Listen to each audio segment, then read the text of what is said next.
The Israeli Prime Minister Benjamin Netanyahu tells fellow world leaders at the United Nations General Assembly that his nation must finish the job against Hamas in Gaza. He has said that the Western leaders may have buckled under pressure, but Israel won't.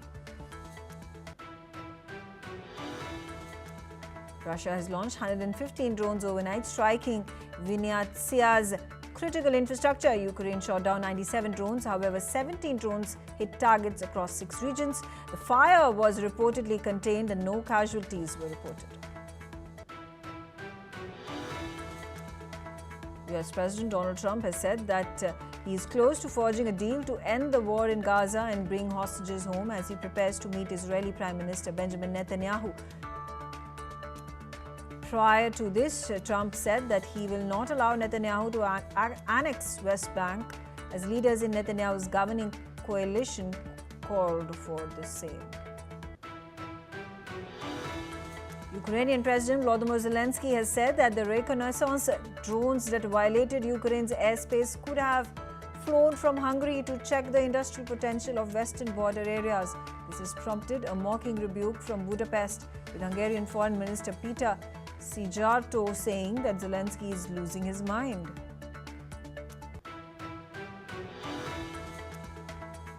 Iran has summoned its ambassadors from Britain, France and Germany for consultations following those countries' decisions to trigger the reinstatement of UN sanctions. The move comes after the European nations reinstated repealed UN Security Council resolutions against Iran. Meanwhile, France's envoy to the United Nations said that the planned return of UN sanctions on Iran will not spell the end of diplomacy. Paris stressed that channels for negotiation must remain open even as pressure mounts over Tehran's nuclear activities. The US State Department announced it will revoke Colombian President Gustavo Petro's visa due to his incendiary actions during a pro-Palestine protest in New York. Meanwhile, Pedro urged US soldiers to disobey orders and called for nations to contribute soldiers to an army larger than that of America. Elon Musk has been named in newly released Jeffrey Epstein files alongside other prominent figures such as Bill Gates and Steve Bannon. The documents include a tentative itinerary for Musk's possible trip to Epstein's island in 2014, though it remains unclear if the trip actually occurred.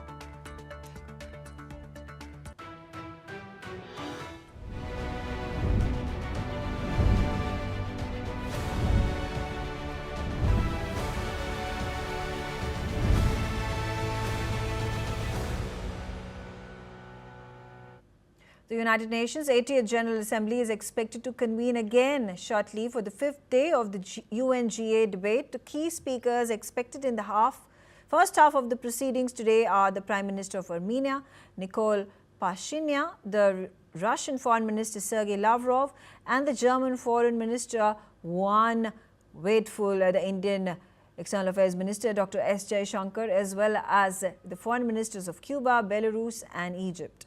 The Indian Foreign Minister S. Jaishankar is also met with his Russian counterpart Sergei Lavrov on the margins of the General Assembly, where the Indian External Affairs Minister held a summit with the foreign ministers of all BRICS member states.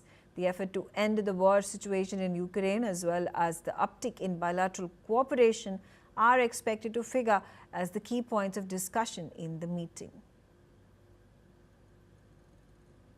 Our correspondent, Thomas Porteous, has filed a brief ground report from New York City to help us understand these developments. Okay, we are here in New York City live. I'm Thomas Porteous and you are watching NewsX World live from New York City. We are here gathered just outside the United Nations headquarters where Benjamin Netanyahu, the Israeli Prime Minister, has just wrapped up his speech to the United Nations. As you can see behind me, vast numbers of pro-Palestinian protesters gathering around the headquarters, not going in, of course. But let's first talk about the speech, what Benjamin Netanyahu addressed in it. Okay, it started with a compelling scene of multiple delegations walking out of that General Assembly hall, a hugely moment in solidarity for a cause which is internationally condemned. This war in Israel has been a focal point of this General Assembly, where multiple United Nations members have spoken out against. And many of those delegations walked out today as soon as Israeli Prime Minister took to that podium. He said, of course, this week started with a session which was opened by France and Saudi Arabia, the recognition of a Palestinian state, which included that of the UK, France, Belgium, among other countries, formerly Israeli allies. They formally recognized a Palestinian state here at the United Nations in New York. He said this was sheer madness and a reward to Hamas. He opened his speech with this, and he labeled it as disgraceful. He said that the Israeli army are currently broadcasting his speech live into the Gaza Strip in order for Hamas to know his message to them. He was directly also addressing the hostages inside Gaza, and I quote, "We have not forgotten you, not even for a second. The people of Israel are with you." Of course, this comes as Israel presses its offensive into the Gaza Strip, killing 74 Palestinians from the Gaza Health Ministry. That is where those statistics are from. Within the past 24 hours. Now, many experts say that this ongoing offensive endangers not only the lives of Palestinians, but of course also the lives of those Israeli hostages. His speech comes after Donald Trump yesterday said that he will not allow Israel to annex the West Bank. Now, this, of course, has also been a huge concern of both the Palestinian cause and also its Arab neighbors, who Benjamin Netanyahu has been linked to this vision of Greater Israel, which is a plan which he has communicated in Hebrew to his audience that includes the entire Palestinian territories, parts of Lebanon, parts of Syria, parts of Jordan, and he maintains in English that he does not want this to happen, and maintains that after this war is over, that Gaza will be governed by a Palestinian authority that does not have a threat to the state of Israel. However, there are other messaging that comes out of his government that says otherwise. And so there is huge concerns here that Benjamin Netanyahu's actions are only getting started when it comes to occupation. When you move over to the West Bank, of course, these E1 settlements have been approved by Finance Minister Bezalel Smotrich, and of course, we'll see the entire West Bank be completely split in half. These protests are here, of course, opposing that, and it will be a huge day here. We are, of course, here in America. President Donald Trump has been very much in support of Prime Minister Benjamin Netanyahu, as well as the US government, which has funded this war throughout, from both the Biden administration and, of course, also the Trump administration. And so here in New York, we are here, and we can see huge opposition to the Israeli Prime Minister, who is here despite an ICC warrant out against him from that very body behind me, which has an arrest warrant for him for war crimes. Netanyahu is not going to be arrested here, as the United States is outside of the jurisdiction of the ICC. And so we will, of course, bring you all the updates in regards to that and how this will play out today. We expect to see these protests go on throughout the entire period of the day. And I mean, the scene here is electric. We can see pro-Israeli protests over there, some hostilities going on between protesters, and of course that address by Prime Minister Netanyahu was certainly a compelling speech, but of course international eyes will be looking upon it and not be looking upon it gladly. This is Thomas Porteous reporting for NewsX World live from New York. All right, that was my colleague Thomas, who has been covering the UNGA 80, the general debate, and of course, it is in a very short time, the fifth day of the general debate that is going to commence. Meanwhile, the Israeli strikes have killed at least 38 people across Gaza overnight. The Gazan health officials have reported now as international pressure mounts for the ceasefire hostage deal. Strikes in central and northern Gaza killed people in their homes in the early hours of the morning, including 9 from the same family in a house in Nuseirat refugee camp. According to health staff at the Al-Avda hospital where the bodies were brought, the strikes demolished a house in Gaza City's Tufa neighborhood, killing at least 11 people, more than half of them women and children, according to the Al-Hi hospital where the bodies were brought. 4 other people were killed when an airstrike hit their homes in the Shati refuge camp. This is according to the Shifa hospital statement. Dr. Wael Awad is on the telecast with me. Dr. Awad, even as Benjamin Netanyahu, the Prime Minister of Israel, has made that speech that has obviously raised eyebrows within the international community, the Israeli strikes on Gaza continue. The death toll continues to mount as per the local Gaza authorities' figures that have been released every single day. There have been calls made by international community, countries from Europe to stop this onslaught that the Israeli Defense Forces have commenced ever since October 7, 2023 attacks happened. We see Donald Trump also making a statement that there is very soon going to be a breakthrough in this conflict between Hamas and Israel. But do you think, is there anticipation growing of an end to this war that has continued for far too long?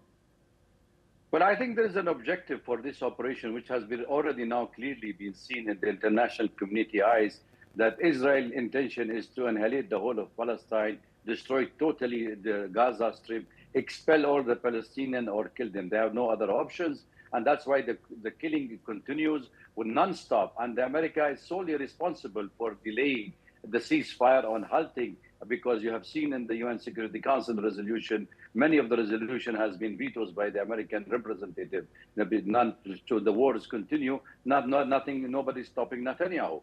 On the other hand, if you look at what's happening, as you've been saying in your introduction, in the West Bank, that the Smotrich and the Ben Gvir are increasing the expansion of the settlement inside the West Bank, which is a Palestinian territory, in fact, and now they are going to annex it partially, if not completely. So therefore, it's no more Hamas. It's a matter of Palestinian state where it's not going to be existed according to Israelis and especially Netanyahu. And I also, if you notice that Netanyahu is pushing his country into isolation internationally. Global isolation has been happening as much as it happened in the South African apartheid regime time, where nobody supported Israel as they have been sympathizing at the beginning of the 7th October attack. However, now Netanyahu continued with his own policy, and people walked out of the General Assembly. People outside the Assembly are demonstrating against the war going on. So nobody can stop this war unless and until there is a pressure internally from the Israeli people against their own prime minister, or also from the United States, should stop immediately and tell Netanyahu, as much as Trump has been telling many leaders in the world, to halt this operation and find a political solution. Right. Right, absolutely. What do you make of US President Donald Trump making a statement saying that he's not going to allow Israel to annex West Bank? Do you think the dissuasion from America is going to stop Israel from its operation?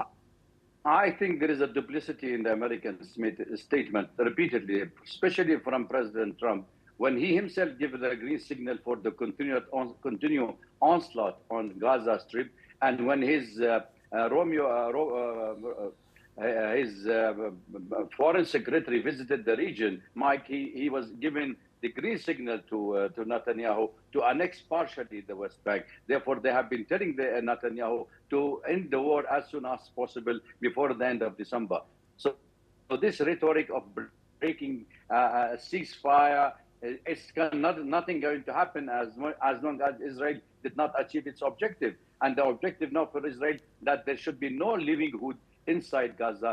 Even the people who are not dying by the bombing, they will die by hunger or they die by stampede because there is nothing to survive. All right.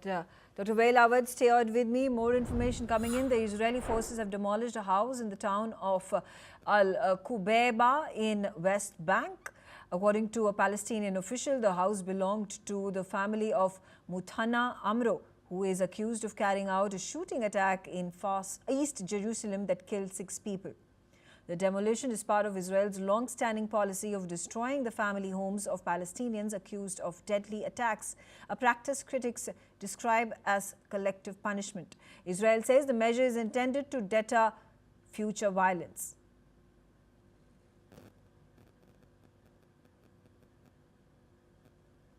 قبل فترة من الزمن صارت عملية في منطقة رموت اللي نفذوا العملية 2 واحد من قرية الكبيبة والثاني من قرية قطنة. طبعا اللي من قرية الكبيبة هو صاحب البيت اللي احنا شايفينه اليوم او اللي تم تفجيره اليوم. اعطي صاحب البيت مدة 10 ايام من اجل التفجير. امبارح بالليل اجوا، اليوم على صلاة الفجر تم تفجير البيت. التفجير ما اضر بس البيت المنفذ، بالعكس ألحق ضرر بالبيوت المجاورة 4-5 بيوت اتضررت ضرر كبير من عملية التفجير. وهذا طبعا طبيعة الاحتلال، ما بيقتصرش على مواطن أو على واحد، بيحاول قدر الإمكان يضر أكبر عدد ممكن من المواطنين. Iranian President Masoud Pezeshkian has said that the United States of America demanded that Tehran hand over all its enriched uranium in return for a 3-month reprieve from sanctions. Pezeshkian said that he rejected the offer, terming it unacceptable. The Iranian president has also said that Iran was prepared for the reimposition of the UN sanctions. He said that the relationships Iran maintains with other countries, it will be able to overcome the situation.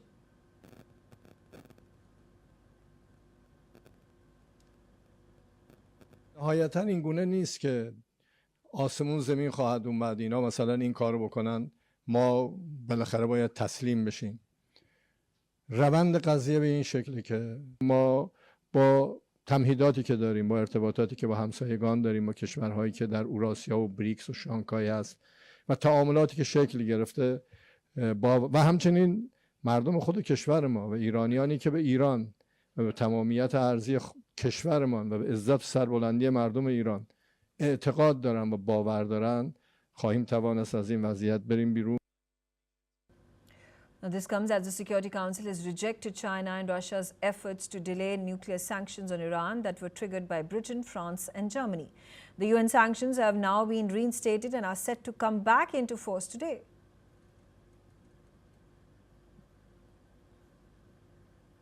Meanwhile, the Iranians in Tehran are weighing the impact of the return of the UN sanctions. Iranians think that there is no time left any longer to prevent these sanctions. Residents of Tehran also say that they do not care about a resolution and that all they want is to make a living for themselves and have a decent life.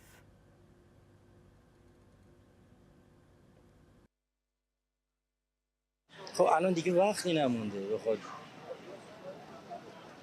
کنار بیاد، دیگه تموم شد دیگه. زودتر باید این حرکت رو میکرد. آقا من معیشتمو میخوام، من کاری به قطعنامه ندارم، من میخوام یه روالی باشه، یه زندگی راحت داشته باشم، خودم، بچه‌هام و امثالهم. اینو ما میخوایم. حالا میخوان کاری بکنن که به صلاح مملکت، قاعدتا فکرشونه که به صلاح مملکت کار انجام بدن. حالا یا یه خورده بلند مدت دارن فکر میکنن که ماها نمیدونیم یا اینکه نه سطحیه. اینو دیگه خودشون میدونن. ما فقط معیشتمون رو میخوایم. همین. In the latest developments from Ukraine war, the Russian Defense Ministry has said that its forces have taken control of 3 villages in eastern Ukraine. The ministry has released the names of the captured villages. They include Jarilov and Mesk in Donetsk region and Stepov in the neighboring Dnipropetrovsk region. Meanwhile, in an overnight attack, Russia targeted the Zaporizhia region as well in Ukraine with 115 drones. The drones struck a supermarket where debris lay on the streets and several cars were damaged. Firefighters rushed to the attack site to extinguish fire. Russia has intensified its attacks in Zaporizhia, having earlier targeted several locations. The front lines in the war remain active and drones are being used aggressively to attack remote locations. Rubinder Sachdev is on the telecast with me. Rubinder, situation so tense with regards to some resolution that is being anticipated by the West in a breakthrough that doesn't seem to be on the cards, keeping in mind that this is, I think, there are renewed efforts for a meeting to take place. Russia at this point of time has said that an alternative place to Moscow can be Istanbul, where there can be negotiations that can be held. But how far away are we from a resolution? Thank you, Megha. A pleasure to be always with you. By the way, I've just yesterday come back from Moscow. I was there for 1 week for a World Public Assembly, which was essentially a gathering of media and think tanks from the non-West regions, countries which Russia is building its narrative with, right? Now, that said, it seems the war will go on. There doesn't seem to be any, light at the end of the tunnel as of now, perhaps. Yes, Russia is Russia is progressing, as they are reporting today, a few villages taken here and there. But Russian forces are not able to make through some, any striking breakthroughs, right? But still, yeah, Russia is grinding on the one hand. Secondly, as you said right now in your introductions, that drone attacks have increased. Russia is now has ramped up majorly its capacity to manufacture drones, including the Iranians, which they have modified the Shahed drones. And now I think there are days on which Russia is kind of, launching up to 500, 600 drones a day or a night. Now, what Russia is trying apparently with this is to make the daily lives of Ukrainian citizens, be it in Kiev, be it in Lviv, faraway towns near western Ukraine, to make it difficult and to, in a way, break down the morale of the Ukrainian citizenry so that they get tired. So that seems to be Russia's strategy. There is no doubt that Russia is losing soldiers, young soldiers, and also Ukraine is losing soldiers. But the Russian war method or war doctrine seems to be, and it has been in the past also, that it keeps moving on in the fight, not minding or unmindful of the losses of lives of its soldiers. There's an estimate that in the last 1 year or this 1 year, apparently close to 200,000 or so Russian soldiers have been killed. These are reports, we do not know the exact numbers, right? Now, that said, Russia is proceeding ahead. In terms of the talks which are supposed to happen, on the one hand, I think Putin is playing along in terms of the talks, but the two sides are so diametrically opposite and so much at odds with each other. I do not know how they could reconcile and come to the same page. Okay. So for the time being, it seems the war goes on, no doubt. Okay, all right. Rubinder, also, do make us understand in terms of heavier sanctions that the European Union and NATO allies are advocating and are likely to impose. And then, of course, we talk about the Russian oil trade, where the US President Donald Trump is putting pressure on European Union to stop buying oil from Russia, to stop buying gas from Russia. It seems, as Donald Trump says, that the European Union is propping the war against themselves, which is ironical. Do you think there would be a substantive impact with the American pressure on European Union, whether it is about levying secondary tariffs on China and India? Thank you, Megha. Yes, it does seem to be gathering momentum, this conversation and this pressure from the United States on the EU that they should impose the secondary tariffs on, countries which buy oil from Russia, and the largest buyers are who? China, India, and by the way, Turkey. Now, it remains to be seen how European Union decides to act on it. EU has its own compulsions with respect to China, because for them, China is also a substantial trading partner. Now, how much does EU want to, upset the apple cart with China? We don't know. We will see. How much the EU wants to upset its apple cart with India? We don't know. But without doubt, there is pressure from the United States on the EU, as well as, by the way, by the United States on the G7 countries. You will recall, and your audiences might recall, that I think about 2 weeks ago, the US Treasury Secretary, he convened a virtual meeting of G7 finance ministers Right. with clearly this objective as to what can be some secondary sanctions which can be imposed on Russia or on the countries which are buying oil from Russia.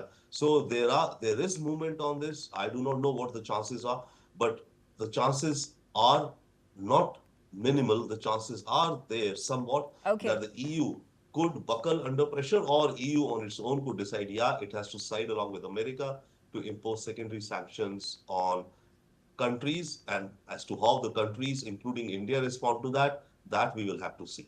Okay, all right. Thank you for giving us your perspective on things.